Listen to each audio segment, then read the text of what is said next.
여정은 캐나다의 하느님 말씀 국제종교교육센터에서 기획한 가톨릭 신앙 연구 안내 프로그램 가운데 첫 번째로 나온 평신도를 위한 성서 공부 교재이며, 본 영상물은 한국 가톨릭 생활 성서사에서 출간된 성서의 길을 따른 여정을 요약하였습니다.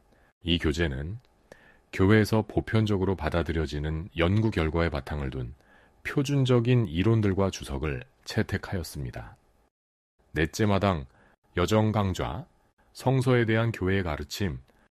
성서는 모세를 통해 이루어진 계약과 그리스도이신 예수에게서 이루어진 계약 아래 하느님의 백성 안에서 발전했다. 하느님의 백성 없이는 성서도 없었을 것이다. 성서의 기록을 생겨나게 하고 보존하고 백성에게 성스럽고 영감받은 책으로 인식시키기 위해 하느님의 성령이 그들 안에, 그들을 통해 그들과 함께 작용하셨다. 그러므로 성서는 성령과 하느님 백성의 합작품인 것이다. 오늘날의 하느님 백성, 즉 교회가 성서에 대한 책임을 가진 것은 놀라운 일이 아니다. 교회는 하느님의 말씀이 알려지게 하고 그것이 어떻게 제대로 해석되어야 하는가에 대한 지침을 제시함에 있어 하느님과 인간들에 대해 책임이 있다. 일반적으로 교회가 성서의 적절한 해석을 위해 제시하는 지침은 매우 이성적이기도 하고 매우 영적이기도 하다. 교회는 하느님께서 사람들에게 지성을 주어 사용케 하셨음을 주장한다. 즉, 하느님께서는 이성이라는 선물을 우리에게 주실 때 당신 말씀에 접근할 때는 꼭 그것을 버리라고 주시지는 않았다. 동시에 교회는 성서가 하느님 말씀이라는 것, 따라서 다른 책과는 달리 존경심과 경건한 마음을 가지고 다루어야 한다는 것을 인정한다. 하느님의 성령은 말씀을 통해 우리에게 이야기한다. 언제나 이성이 사용되어야 하는 반면 성서는 피조물과 하느님의 관계 안에서 그분의 신비를 표현하며 오로지 이성만으로 성서의 하느님 말씀 안에 들어있는 모든 것을 파악할 수 없음을 교회는 알고 있다. 하느님의 말씀은 우리 존재의 핵심에까지 이르러야 하고 우리의 삶을 움직여야 한다. 간단히 표현하자면 교회의 접근 방식은 다음과 같다고 말할 수 있다. 즉, 성서를 해석하고 이해하는 데 있어서 우리는 우리의 머리와 가슴, 그리고 발을 사용해야 한다는 것이다.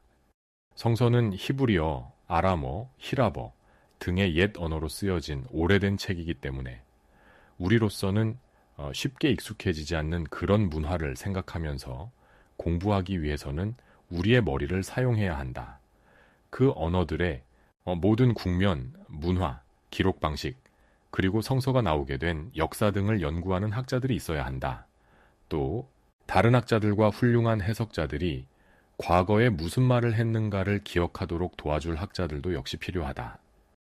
교회가 가르쳐 오는 가운데, 또 교회가 존속되어 오는 가운데 과거에는 성서를 어떻게 해석해 왔는가도 또한 기억할 필요가 있다. 수세기 전 성서가 쓰여질 당시에는 무엇을 의미했는가 하는 것을 연구하기 위해서, 또 우리 이전에 다른 사람들이 어떻게 성서를 해석했는가를 알아내기 위해서 우리는 머리를 사용할 필요가 있는 것이다. 학자들이 자기들의 연구 결과를 넘겨주면 교회는 성서가 어떻게 해석되어야 하는가에 대한 지침을 제공하는 일에 도움이 되도록 그들의 연구를 이용한다. 교회는 연구만으로는 충분치 않음을 우리에게 상기시킨다. 우리는 기도와 묵상 가운데 우리의 가슴을 이용할 필요가 있다.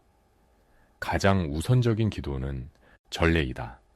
하느님의 말씀은 전례로, 특히 하느님의 백성이 예배를 드리기 위해 모였던 성찬례로 선포되었다. 전례 그 자체가 하느님 말씀의 해석에 도움이 된다. 전례의 기도에 덧붙여서 모든 신자들의 개인적 묵상과 성찰의 기도는 하느님 말씀에 대한 이해를 더 깊게 해준다.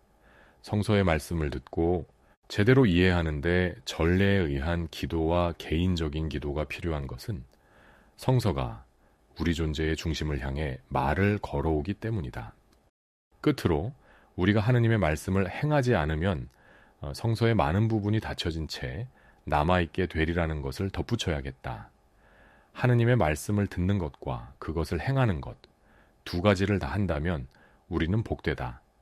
몇 가지 예를 들자면 사랑이 무엇을 의미하는지, 용서가, 신앙이 각각 무엇을 의미하는지는 그것을 행함으로써 경험하게 된다. 훌륭한 성서 해석자들 몇몇이 성인인 이유는 바로 이것인데 성인들의 생애가 곧 하느님 말씀에 대한 주석이었던 것이다. 히브리어나 히라버 혹은 아람어를 거의 알지 못했던 수많은 성인들이 하느님의 말씀을 살아가는 방식으로 성서를 해석했다.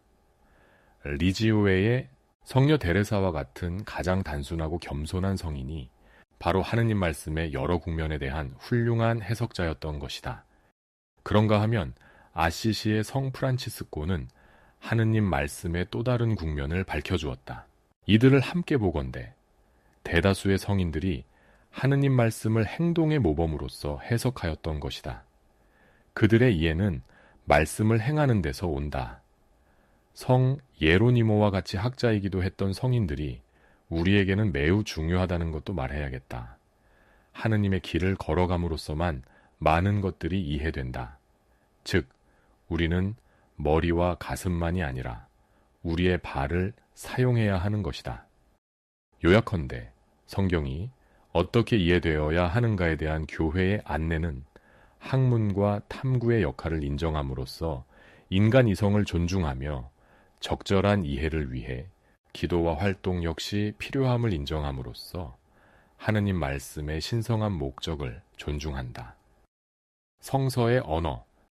구약 성서는 히브리어로 쓰여졌으며 극히 일부분만 아라메아어로 되어 있다. 흔히 히브리어 방언이라 불리는 아라메아어는 셈족 언어에 속하는 것으로 원래 시리아 사막 유목민들의 언어였던 것 같다. 이것이 나중에 동방 아라메아어와 서방 아라메아어로 분리되는데 성서의 아라메아어는 서방 그룹에 속한다. 예수님 시대에 쓰인 언어는 서방 아라메아어의 일부였다.